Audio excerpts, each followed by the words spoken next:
guys, buckle up for another episode of Below the Iceberg, the one and only podcast where we talk to real-life 2 Comma Club winners. Whether you're a small business owner, an entrepreneur, a wannabe entrepreneur, or you've been in business for a while, you're sure to pick up tidbits of actionable advice from these million-dollar entrepreneurs. Now, if you don't know what a 2 Comma Club winner is, it is where they've built one funnel inside the ClickFunnels software and sold $1 million through just that one funnel, which is just a fantastic achievement. In today's episode, I'm really excited to be talking to Christian Helmut, who went from one 2 Comma Club and then massive growth spurt to a 10x award, which is 10 million in under 1.5 years. And he is also our first guest from Spain. So let's dive in and find out what Christian does and how he achieved this massive growth in such a short amount of time. Okay, so welcome, Christian, to Below the Iceberg. Excellent. Thank you for having me. A pleasure. Okay. It's an awesome achievement that you've hit a 2 Comma Club award. And I believe you've hit the 10x as well. Is that right? I picked up the 10x. That is absolutely amazing. I think we've had 2 10x on the show so far. So you'll be the third. Which Great. Thank you. Yeah. Excellent. Thank you very much. A pleasure. So what I like to do with my guests is I go and look at their social media profiles and find out a little bit about them. Yeah. Now, so I tried to do that on you and I couldn't find a lot. Yeah. Well, yeah. And I'm more active in LinkedIn than in other social media profiles. I have like an Instagram following of, let me tell you exactly on my account. I did find that, your personal one. Yeah, exactly. Yeah. So I have like 1,600 only. Yeah, exactly. I found that one. Yeah. But I couldn't find anything else. And I don't know if that is because you're in Spain, is that right? Yes, I'm in Spain, and actually people think that you need to have like a huge following, or you have to be so active in social media to make something important or to get to high revenue figures. And so that's not true, as you can see. That is not necessary. Yes, that's why I like to go and look at people's stats, because it's interesting to show people that there are people with very small followings who can achieve. Yeah, exactly. That's totally true. So would you like to tell our listeners exactly what it is that you do? Okay, we provide consulting for businesses that need to figure out how to sell more. And I can tell you a little bit the backstory of how we got actually to do that, if you want. And as you can see, I speak a little bit of Spanglish. So I need to think in Spanish, and then it comes out the way it comes out in English. Okay. Well, what we will do is we will do a little bit of a rewind, and we'll go through how you got to where you are today. Yeah. So what sort of businesses is it that you help? We do consulting. So companies come to us, or people that need to figure out how to tweak, make better their sales process. They come to us, and we teach them not only what to do, we teach them exactly how to do it. And we can even go further and do it for them in their company. All right, okay. And that's what we do. And what type of businesses usually is it that you work with? Well, if it's from B2B side, we work with pharmaceuticals, we work with insurance, with banks that they have a lot of things on the table that don't get closed. So they come up and say, hey, how can we close these deals that we have on the table? And we're not able to do that. And from the B2C side, we have, for example, like e-commerce stores that they have about 70-80% of cart abandonment, and they want to reduce that. Right. We teach them exactly a system how to reduce that with some techniques that we provide them. So yeah. So when was it when you did the first 2 Comma Club award? When did you get that one? That was 2 years ago. So 2 years ago you got the first 2 Comma Club, and now you've just got the 10x now. Exactly. the first award, sorry, it was 2021. Correct. 2021, we got the award. And at the end of the year, we got the other one. Wow. So you went from 1 to 10 in a year? In a year, exactly. That's amazing. So were you, when you got the first one, was it a goal to get the 2 Comma Club award from ClickFunnels? It was not the goal to get just the award.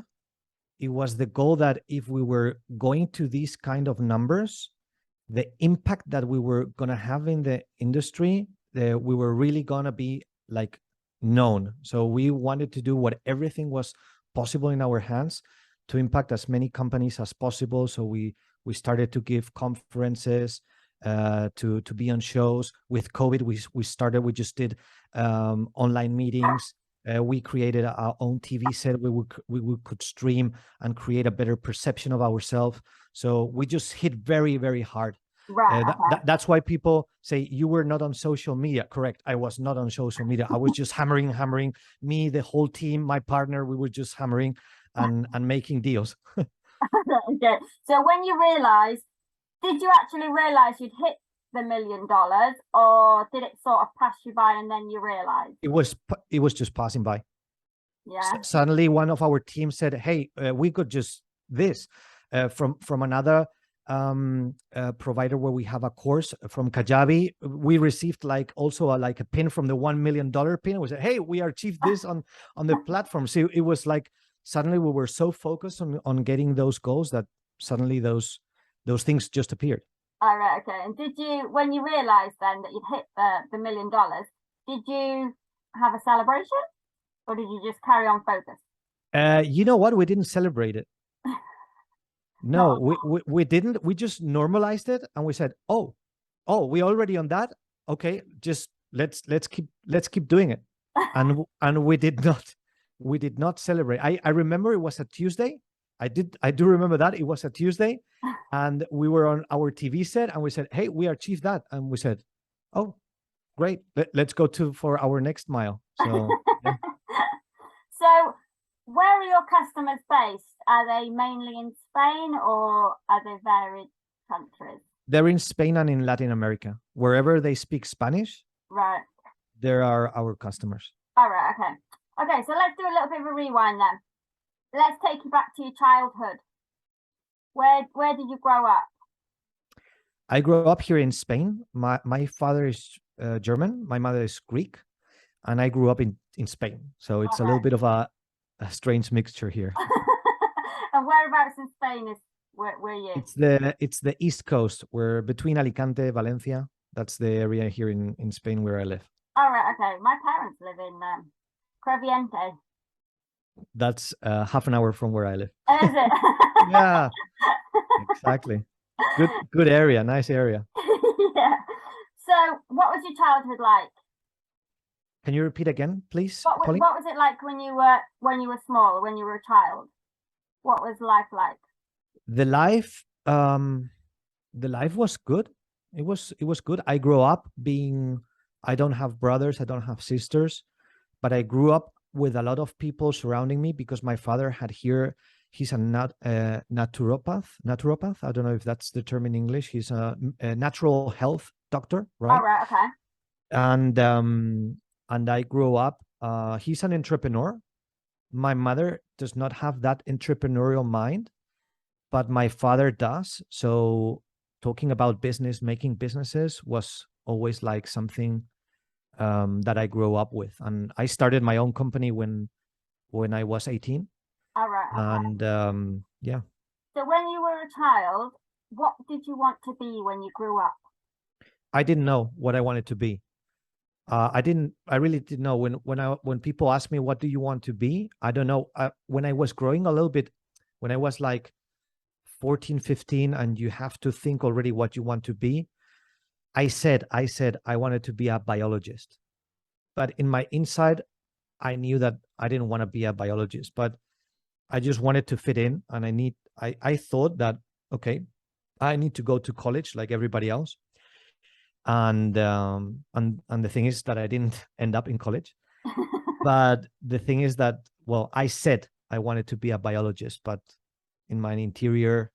That was not true. No. So when you finished school, you didn't go to college? No, actually, the day that we had here in Spain, before you go to college, before you decide what college you need to go, you have to do like a final exam, and with that final exam, the note, what you get there, then you can decide to what college you can go. And that exam, I didn't do. That day, I went home because in my mind, I was thinking, okay, I'm going to do now the exam. Then in September, I start college. It's going to be a 5-year career that I need to go to university. Then maybe I need to do a master degree because otherwise I'm like a normal biologist, like everybody else. And I'm not going to be differentiated with another biologist. So I need to do a degree. And I got so, my mind was like so messed up. Overwhelmed. I went home overwhelmed. Yeah, overwhelmed. And I went home and I told my parents, hey, listen, I'm not going to go to college. And that day I heard more bad words in Greek than the rest of my life. Yeah. From your mother, or? Yeah. Yeah, from my mother. Exactly. So what did you do next? No, my father said, hey, I can understand you. I knew that he could understand me because his mind was more entrepreneurial. Yeah. But he said to me, you have this August to decide what you want to do with your life. You are not going to stay home doing nothing. You don't want to go to college. I understand. I support you. But you are going to decide this August what you're going to do with your life. So I had a complete month to figure out what I wanted to do. And to make the story short, August, I was going to visit my grandmother in Germany with my parents. So I said, what do I want to do? I want to have my own company. I want to be my own boss. And I want to, that was my ideal story that was going through my head, that when my friends finish college, university in 5 years, I wanted to have an established business making already money in 2 years. So I started importing speakers for the cars. That there was a huge trend here in Spain with car audio, and I imported those speakers from Germany to Spain. All right. That's what I did during 2 years, and then I sold that company. So you were just selling them. Where were you selling them? I was driving around Spain, finding distributors, finding wholesalers that they will buy these loudspeakers, these speakers, so these could sell them to end consumers. So you would go to like a garage and say, hey, I want to change you. I want to have a nice audio system in my car, and they will pitch you different brands. One of them was like the brand that I had. All right. Okay. So when was this? What year was this? This was year 98. Right. Okay. Because back then, cars didn't have very good speakers, did they? Really? No. Now the sector is dead. Yeah. Because you can't change the speakers, the radio from the cars because of how they're being done. But that time, that was something that was very trendy. Yeah. And people that had my age, they were looking forward to have like nice speakers, a good sounding. Yeah, I remember that. Yeah, exactly. Change the cassette and have booming speakers on the back parcel shelf. Exactly. I was responsible for that. So how did you come up with that idea? Well, as my father said, I have the August to decide what I want to do. I searched on the internet and said, who's a manufacturer of loudspeakers that does not have a distributor here in Spain? So I found that in Germany, there was a brand that was known for selling high quality, high priced speakers. They cost now in dollars $6,000, the most expensive speaker. So that was a lot. And I went when I was looking where they were in Germany because I wanted to visit them. So I said, hey, I pick up a train or an airplane and I go and visit them.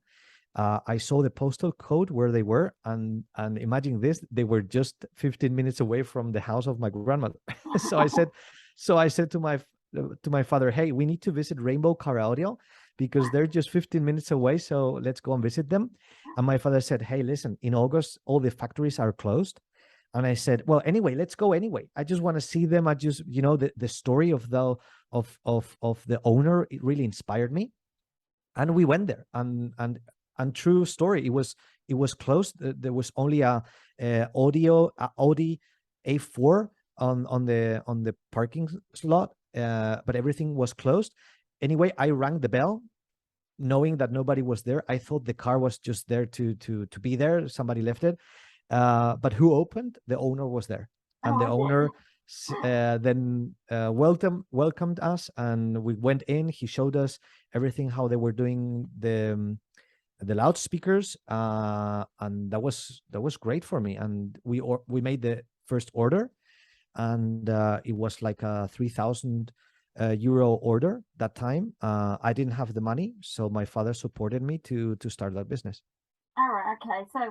So did you sell that business on to somebody else then? Yeah, I sold that business to somebody that was my distributor in a part of Spain. All right. Because I thought I was making good money, but there was one problem. I was seeing, this was a pivot point, Paulie. I was driving whole Spain to make my business work, and it was working, but I was always like putting my time against money. I was driving and driving, coming home late, and that was good, but that wasn't exactly the life that I wanted, right? So it came to a reality that I had my business and it was working, but that was not the way that I wanted to make money. So yeah. I saw that one of my best clients was a company in Madrid. He had my age, and he was in charge of 30% of the revenue of my company. And he had, the way he sold was online. That time, there was no Shopify, no WooCommerce, nothing. You had to pay a programmer to program code and create a store. Yeah. But he was selling my speakers to end consumers online. He was just in his house putting the orders, and UPS was coming and getting the orders to the clients. And I said, incredible. So if I could do that, like work from home, that would be incredible. I need to figure out how to do that, how to be at home and make money. That was like a pivot point for me, and like a moment where I said, I need to research that. So when I had the opportunity to sell the company, I sold it. And the amount that I got for the company gave me like 2 years of peace of mind, that I said, okay, in 2 years, I can figure this thing out. So I said, everything that I learned about selling door to door, visiting companies, negotiating, I adapted this to the online world, starting selling via eBay. So I started on eBay selling nothing sexy, but there's a big problem here in Spain with the water, that the water has too much calcium, and that reduces the pipes. So there was an equipment that actually had a solution for that. And it was a German manufacturer that didn't have any distribution here in Spain. So I repeated a little bit the story. I imported that product, but instead of visiting people, I said, why don't I put that in eBay and let's see what happens? And there the sales came in, because I learned about copywriting, I learned about sales. So every person that was buying that 90 euro product that I was buying for 30 euros, I bought it for 30, I sell it for 90. But then eBay gives you all the telephone numbers of the people that purchase from you. So I specialized in calling all these people up and upselling them on the phone another product. So what did you upsell them on the phone? An osmosis system. So if you were like buying my Descaler system, I will call you up and I said, hey, Molly, this is Christian. I just want to make sure, first of all, thank you for purchasing the Descaler. By the way, I just wanted to let you know that the descaler goes out today via UPS and you will have it tomorrow, but I'm just calling you to make sure that I have your address right. Is that okay? And you would say, yeah, okay, just let me, exactly. Okay. Hey, by the way, I'm putting you an instruction sheet with a video so you can install it like in 5 minutes. Oh, thank you very much. Hey, I just have a quick question before I hang up. Polly, approximately how much do you drink a day of water? How much water do you drink a day? Do you drink these 2-3 liters that are recommended? And you would say, yeah, 2 liters. Okay, what brand do you drink? And you would say the brand, and I have like a table here with all the numbers. And I said, okay, so you're paying like 5. I'm making the things up. You're paying like €5 for this. This means that you're actually, buying water for like whatever, €700 every whatever it is, And I said, would you be interested if I have like a solution where you pay like nothing? And you would say, yeah, but how would it work? And I will pitch you. And I said, and I would tell you, hey, listen, I can do something for you. I have this ready for you. But if you want me to include that osmosis system that we are selling for 700, I will sell it for you for €100 off, right? And you don't need to pay extra shipping. I'll pay that for you, and tomorrow you'll receive the 2 packages. Is that okay? And then I fine-tune my pitch, and from 10 people that buy the first product, the €90 product, I got 4 people that were buying the osmosis system where I really made the big money. So that was my job from home, actually calling people. So how did you get that idea to phone people up and upsell them? Where did that come from? That came from, I heard from Jay Abraham something about how to grow a business. And there's only 3 ways. Or you sell more expensive, the same item more expensive, or you sell more of that item, or you sell, you get that buyer to buy more of what you have. So, and I said, that makes really sense. So how can I make somebody buy more of what I have? So I figured out that the best way was not to email them because the response was not good, but actually to call them. And I had a good argument to call them because I was not pitching you from the start on something. I was just making sure that you purchased for me. There's somebody human here. I'm interested in you. You're going to get the product. Let me make sure that you receive it. Let me see if the address is all right. And then when we started to have that, what I call chemistry, then I will make like another question, and maybe you will open to a conversation, and maybe it makes total sense to make an investment in another product. And because you already put confidence in me because you already invested a small amount. So how long did you do that for then? I did that for 4 years approximately. I was selling all kinds of stuff, because once I got to know how to sell one thing, that's the interesting thing. Once you know how to sell one thing, you can sell anything. In winter, I was selling electrical heating systems.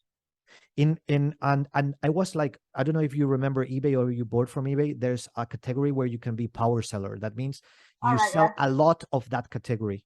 And I was power seller in a category very quickly, and a category that was not very, you didn't see a lot of power sellers because I was selling aromatherapy too. I have a brand of aromatherapy.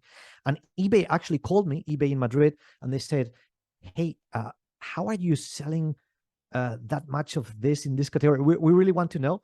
And they said, would you be open to tell us a little bit how you do that? Because you have like such a long description that doesn't make sense for us, but it's working.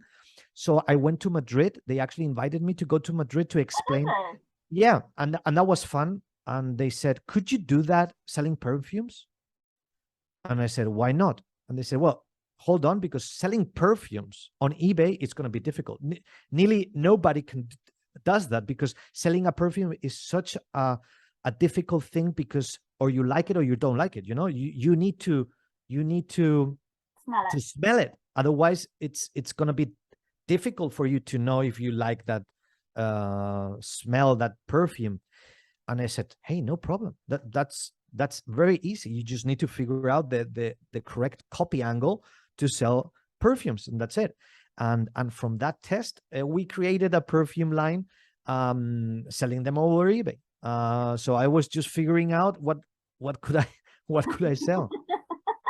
Yeah, it was fun. So were you finding different like warehouses of stock for different things? How did you choose your different items that you were selling? Well, I was like finding problems. So like this scaler, I went to a trade show that was everything related with water. Yeah. And in that trade show, there was one booth that like was very, very busy. And I said, if that's busy, that might be an interesting thing. I want to know what they're selling, what that machine is. And that French person told me, we manufacture descaling systems. And I said, what's that? Oh, that's very interesting here in Spain because there's a lot of problem with hard water. Is it really? Oh yeah, they were selling to like town halls, to completely cities that were like treated with their systems. And I said, well, that's interesting. And so I said, I don't want to sell to big cities. I want to sell to the end consumer. So I contacted like a manufacturer in Germany. They didn't have a distributor in Spain. And I asked them for a wholesale price. Hey, if I buy 30 units from you, what price could you do? They told me a price. And I said, if I buy 50, what price could you do? That price? Okay, I'll buy 50. Let's start. And that's it. And I placed it in eBay. Somebody did the photos for me, and I was just concentrating myself in what kind of copy could I write to sell that descaler. So what happened after that then? So you did that for about 4 years, you'd say? Yeah. Then something interesting happened. My father was talking about what his son was doing, and it was a little bit difficult to let other people know what I was doing, because people were, when you work from home, it looks like you're not working. Okay. Yeah. And my grandmother, she was like 86 that time, and she was like asking my father, hey, is Christian all right? Is he making money? Because I see him with his computer all day and on the sofa, and he just does he actually work? Yeah, he's fine. So that thing of working from home was, but my father knew what I was doing, knew what was happening, knew that I was making money from home without a normal job. Okay. Were you doing everything? Like, were you packing everything? Were you shipping everything? You were doing everything? Everything. One-man show. Where did you keep your stock? At home. I had a garage, and the garage was full of products. Then I started to realize that somebody else could do the packaging, and I could just focus on only calling people, because that was the most important thing, bringing revenue to the company. Somebody else could do the packaging. So I delegated, outsourced that area, and with the health related product, the aromatherapy product, somebody's in charge of that. I'm just in charge of the strategy. And then somebody else like makes the fulfillment of that strategy. So I'm the thinking head, and then somebody else like executes what I think could be the selling strategy. So from there on, my father told other companies what I was doing, and they were very interested in knowing how I was making the sales. Like a transport company, it told me, hey, how can you apply this on my company? It's, well, the same. You have people that didn't buy from you.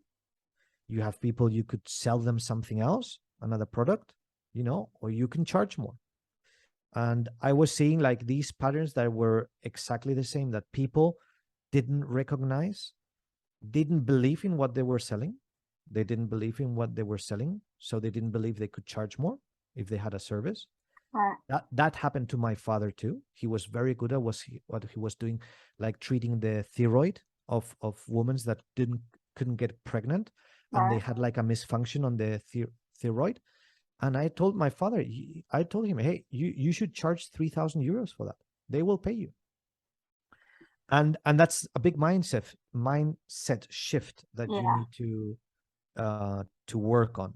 And so I consulted with different companies that they were just asking for advice of how they could sell online, e-commerce stores that they were asking me, hey, how can I sell more?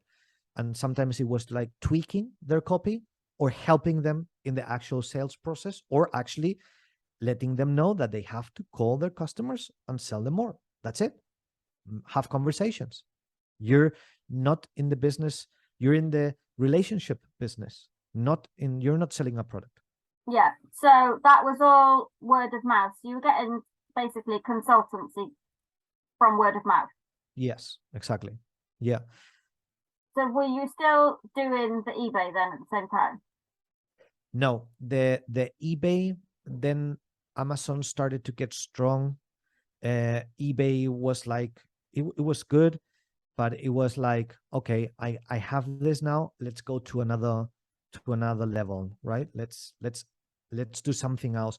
And then all these online marketing thing like happened, how to create landing pages, all these softwares like came out, the possibility to do webinars, to do conferences online, to reach people where in other countries. I started doing things with GoToWebinar, GoToMeeting, then with Stealth Seminar, all these things. Finding out how to use like Facebook for getting traffic. So all these things like exploded again my mind. I said, hey, we can do like very interesting things here with just learning other skills like traffic, like then creating an online course, teaching other people what I was doing, the processes that we have in place. And that's something that was very, very lucrative. Like, hey, you come 3 days with me and you come these 3 days and you'll end up actually making money because I'll replicate what I do with you. So were you actively looking for clients then, or were you still just word of mouth referrals? No, that time we were then starting to get new clients, people that didn't know what we were doing. We were actually getting to know because we were investing in ads. We were then doing YouTube ads, LinkedIn ads. We were like appearing with banners on people. Hey, do you want to learn this? Do you want to learn this? Do you want to have a sales process in place? Do you want to have SOPs for your sales team, etc.? We were actively looking for people that didn't know that we were existing. All right, okay. So was it still just you, or did you start building a team? Yeah, then I started with my friend and partner, Alfonso. We partnered together. He has also experience in sales. So we came together and we said, okay, let's put together all our know-how and start with like a program, right? And we started doing like a conference. The first thing that we did is we asked ourselves, how can people know us? Because we are not celebrities. We didn't have social media. Like you see, we don't have a huge social media following. But the idea is, okay, we don't have a big social media following, but we know what we are worth. We know what we can do for companies. So how can we go from 0 to 100 quickly? So then we created a strategy and we said, okay, that time blogs were like emerging. People that were positioned had their blogs. And we said, we are going to have not a blog, not a podcast, not a YouTube channel. We are going to create a magazine. And when you have a magazine, everybody wants to appear in a magazine. Because if I tell you, hey, I have a magazine with 150,000 people that read my magazine at the Apple store, do you want to write an article for that as an expert in whatever you are? You'll say yes. You're not going to ask anything. Who are you? What's your background? You're just going to say, hey, yes, of course I want to appear. That's how we got to interview people. People asked us, how did you get to interview Grant Cardone? How are you in his Miami offices? How can you make an interview with Jay Abraham in LA in a restaurant where he never makes an interview like that? How can you be with Mike Keenings or be in a book of Dan Kennedy? Who are you with zero following? Well, that's the strategy, because you don't need to have a big following. You just need to be clear of what you can deliver and have total confidence on what you do and create a strategy and execute that strategy. So that's how people got to know us. And then we started to do speaking gigs. Mike Keenings, he was one of our mentors that time. I don't know if you know him. No, I don't know him. He's brilliant. He helped like Tony Robbins to launch his first books, etc. He's he made a lot of products like Instant Customer, Traffic Geyser. He's great. So he told us, you need to start speaking. You need to start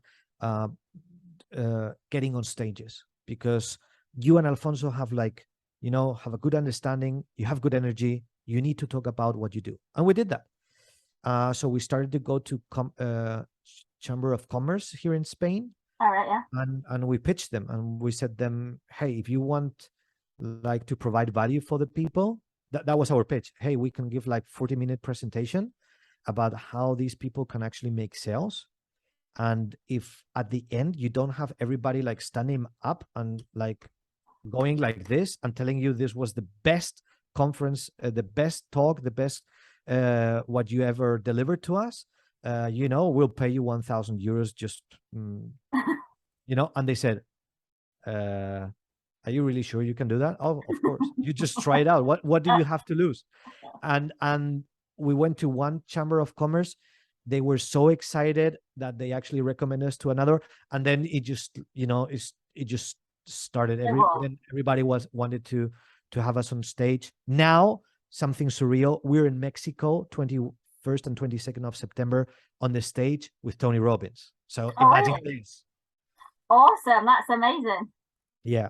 So this is the things that people don't believe that is possible. The thing, you need to have a lot of following. You need to be a big celebrity. It's not the case. Now, yeah. How did you come up with the idea for the magazine? What did you know about magazines when you started? Nothing at all. We didn't know how the magazine world works. We didn't own a magazine. We didn't consult with a magazine owner. Nothing. So the idea was, okay, there's no magazine in the Apple Store that talks about marketing. Okay, what do we need to do? Oh, we need to be Apple developers. Let's find out how to do that. Oh, we need a designer. Let's go and put a video out there. We're looking for a designer. That we got a designer. And that's how we started. And then we interviewed the first influencer, the second, the third one. The magazine was very, very, now I look the first edition and it was did we really launch like this? Yes, it was important to take just massive imperfect action. That was the key. Yeah. So how often did your magazine go out? Once a month. All right. Okay. And how long did you do the magazine for? That was for 2 years. All right. Okay. Yeah. So when did you discover ClickFunnels? We discovered ClickFunnels when Russell Brunson actually launched it. I remember his video when he was launching ClickFunnels, and it was wow, incredible. We were with Kajabi, and that from the beginning, we're from the real beginning with ClickFunnels. All right, okay. So, what was your first funnel that you made?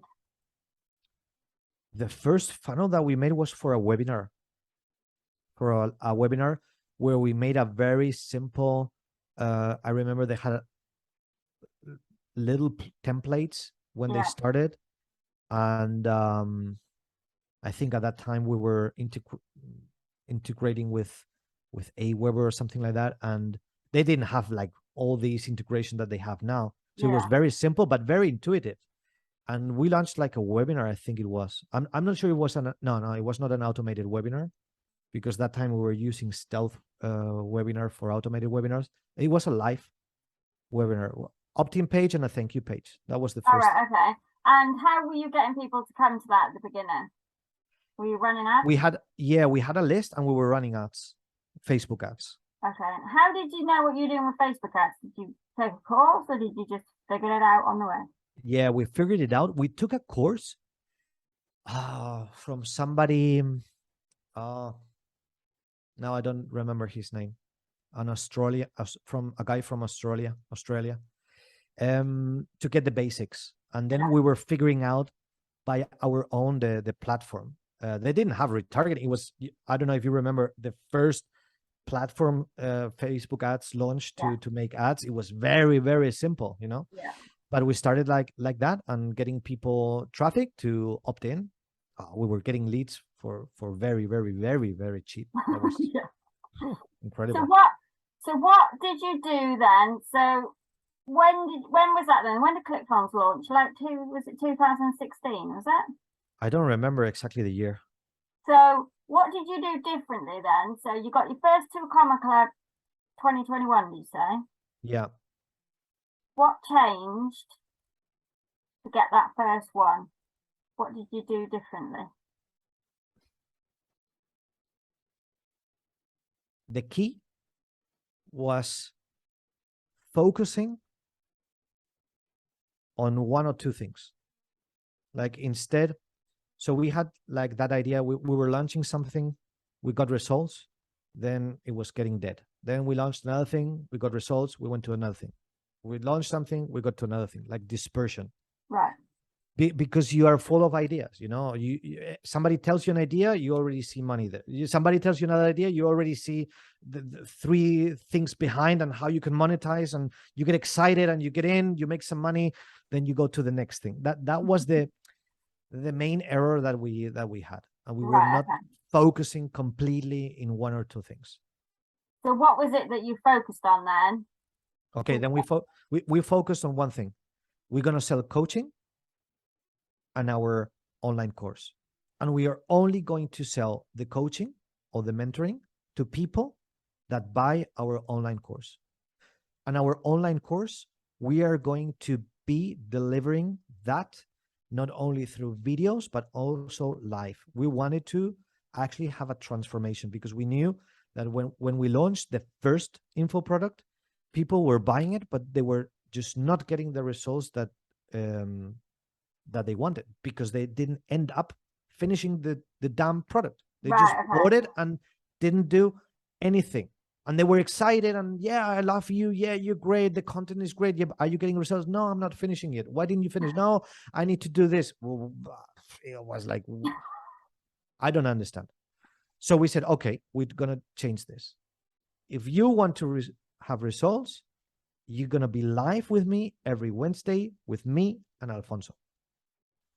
And that's it. And you're going to implement and we'll meet you the next Wednesday. And that's how we did the group coaching. And then from there, our upsell was like another product, like a mastermind where we were having people that did the first product, they could jump into the second product. Right. We were converting about 20% of those people into that mastermind. So we were focusing only on that. And if somebody needed like mentoring, coaching one-on-one with us, they had to pay a high amount. They will fly into Spain, spend 3 days with us, get a result, and then we will work with them on a 3-4 month basis. That was our focus. Okay, so the course, how were you getting people into the course? Was that through a webinar or was it just a sales page? Live webinars. We were doing like a PLF version. All right. So we just invited them for a 4-day training. Yeah. And that training was live. So we would have like 1,000 people in Zoom and some other people via YouTube streaming them. Yeah. And they will live the experience of being live with us in our TV set and, you know, getting that energy and getting results every day. That's how we were just focusing on that 2020, 2021. You couldn't get out. So we said, okay, we can't go out, but people are at home. They have time. There's no way that somebody can tell us I cannot make it because you're at home. So we just go every day, hammering, providing value, content, all that. Okay, so how much was it and how much was the product then? So was it like a mini challenge then? Yeah, it was like a mini challenge combining with information. You need to do some stuff from one day to another. Yeah. You would give us feedback. Hey, how did you do? Did you do that thing? Yeah, okay, exactly. So we will do that for free, and then at the end, pitch them a 3,000 or 5,000 euro product. And in order to buy that, they would need to get on the phone with us or the team. Why? Because that's our background. We know how to close over the phone, and we just wanted to have people that are the right fit. And that was our sales funnel. That's it. They couldn't purchase directly. Okay, cool. So did you have a Facebook group as well where they all went, or? Yes. Yeah. Yeah. To create a community. And is that still what you're doing now? Are you still doing the same as that now? Yes, but we are making like a shift. Like we want to go B2B, mainly target like high profile people that you don't target via YouTube ads, via Facebook, because what they have in their social media profiles like Facebook, there's not enough data to target like CEOs from specific companies. We can do that via LinkedIn. So what we're doing right now is creating that community in LinkedIn. That means like how, as you have a group in Facebook, you can have a group in LinkedIn. And we're like today, I had like an audio event that they're launching LinkedIn, like you do in Clubhouse. They have these events in, they have that available now. And I'm just providing content value in LinkedIn because my clients right now are there. Right, okay. Are you running LinkedIn ads then as well? Yes. And what's are they going through another funnel then? Is that like an application funnel where they're booking a call with you? Yeah, because they book a call, and the good thing about LinkedIn is I'm not sure if you tried like Facebook ads and you drive traffic to an opt-in page, you can have a lot of people signing up. But you know what? When you go to your stats in your CRM, you see that there are a lot of emails that are like fake emails. Your delivery rate goes down. You and I have like an email where you sign up for everything and you want to know what's happening on the other side. Yeah, exactly. You know that those emails that you have, well, being honest, everybody has that. So in Facebook, you just click and you just put the email that you never open, and let's see what's happening, how they do that. You know, you want to know that. But we said, how can we reduce that? We don't want 1,000 people that opt in, that at the end, like 30% only open, and then 15% really engage. And with LinkedIn, we're actually getting the email that that person uses to log in into his LinkedIn account. So I ask you, do you think that email is a valid email? Do you think that email is really valuable? So we're getting immediately in an Excel spreadsheet the email that they log in into their LinkedIn account. We get their telephone number, and we get in another tab their LinkedIn profile. And as soon as that information is in the Excel sheet, we call that person up. So you see an ad. Imagine this, Polly. You see an ad. You see, hey, I want more information. Then you see your data that's already propagated, the email that you use to log in, and you say, yeah, that's my email. Oh, yeah, that's my phone number. Yeah, that's my profile. Get the information. That's it. And then 5 minutes later, you get a call from me. Hey, Polly, I'm Christian. You just been in LinkedIn, like wanted to know something about it. Yeah, exactly. Hey, I'm calling you personally just to make sure that this is really what you're looking for, you know, because we just don't want to spam people. We just don't want, you know, that's something that creates a completely different experience. Who calls you up when you opt into something? Nobody. Not many people. Exactly. I think Grant Cardone does. Yeah, he does that very good. Yeah. A lot of phone calls from him. Yep, exactly. He does that. Yep. What's been your biggest hurdle, you think, on your journey so far that you've had to overcome? Manage a team. Yeah. How manage big it. is your team now? How what? How big is your team now? We have 16 people now. And from those 16 people, we have 6 people that are full-time with us. The rest work like part-time, and they collaborate with us, not in a full-time manner, but a full. So we have full time team, and then people that help us with coding. When we need some extra designing thing, we have another person that jumps in. That's how our team is run right now. So managing the team, how have you overcome what problems? That was for me difficult because, as I told you, you asked me before, did you do all your fulfillment? Did you package everything? I was doing everything by myself because I thought nobody can do that better than me. Yeah. I know how to do the calls. I know how to do the packaging. I know how to print these labels, and I am the best of the best doing that. Nobody can replace me. That's the stupid thing that goes around your mind when you think that you're the hero of the company, and that's such a bad thinking. But that was the way. So many people think like that though when they start out on their own.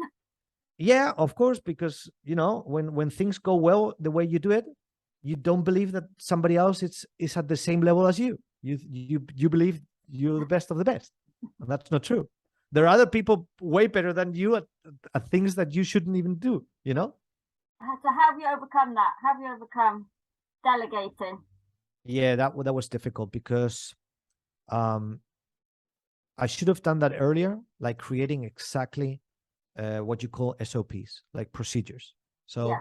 Hey, if I want you to do like a landing page in a way that we know it converts, I need to really think about that, like 2 hours, and say, what's my internal way of thinking how a landing page should look like?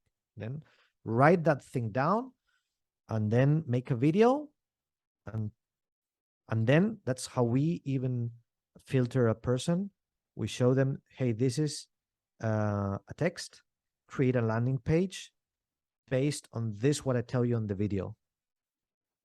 Have it ready in 48 hours, and you send it to me. And that's the way I can see if they follow the instructions, etc. So having everything documented, that's something very, very, very, very important. It is very important. A lot of people don't discover SOPs in their business till a long way down the road. Yeah, that's true. And I don't know why I didn't come up with that earlier, because I learned that from my father. If you work like a doctor in a hospital, everything is SOPs. Everything has procedures. Yeah. If a patient comes with this, you know exactly what to do. And they actually tell you, no, this is our procedure. It's like, of course, that's yeah, I'm not getting into if it works well or not, but at least they have a procedure. Yeah. And that's a procedure that it works, at least it works in a way, and and that's so important, getting Definitely. Those SOPs done. Do you have any morning routines that you do daily? Breakfast. Okay. This is something fun. People ask me, hey, I don't meditate. I do exercise. I wake up early, not every day. Like I'm working up at 5 a.m. Sometimes I do. Sometimes I don't. So I'm not into like a completely routine. What I do is write down every day before I go to bed what I want to have done tomorrow. That's something I always do. But I don't do at 5 a.m. I need to stay up. At 5:15 I need to have my teeth brushed, and then I have to meditate and hear some. No, I don't do that. So what's your focus now for the rest of this year and 2023? Is that the link? So, yeah. So for 2023, our main focus is we're launching a new product that we want to help people that want to learn how to really sell in a professional way. to learn this so they can go to companies and make them more sales. Why do we want to do this? Because then at the end, if we have like, right now we have like over like 4,000 people that know about marketing, that know about sales, know about consulting, what we do.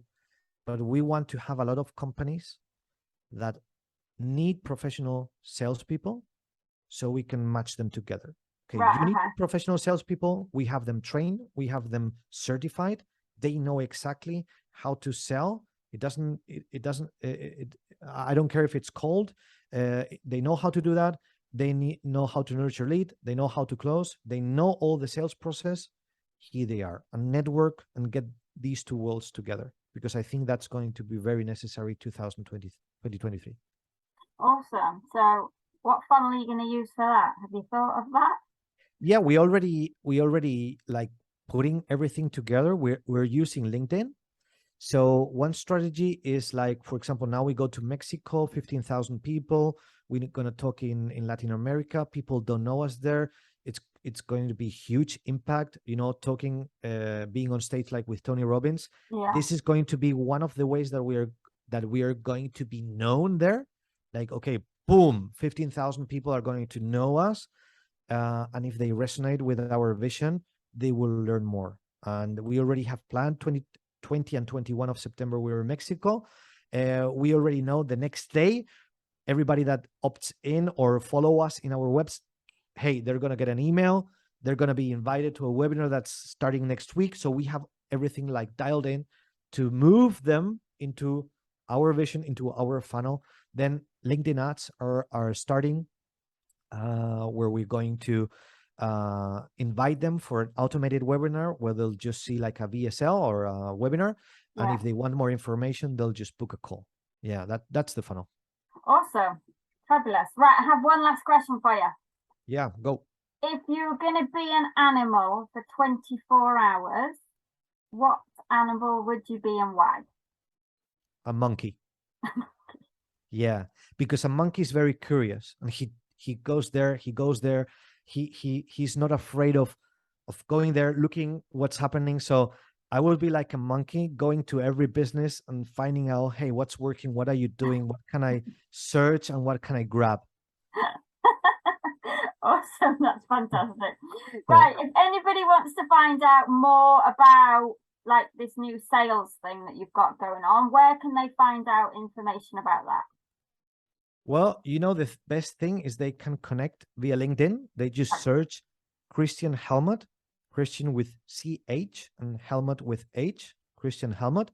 They'll find me. I have a picture there, so they can match what they see here now with my picture and say, hey, this is the Spanish guy.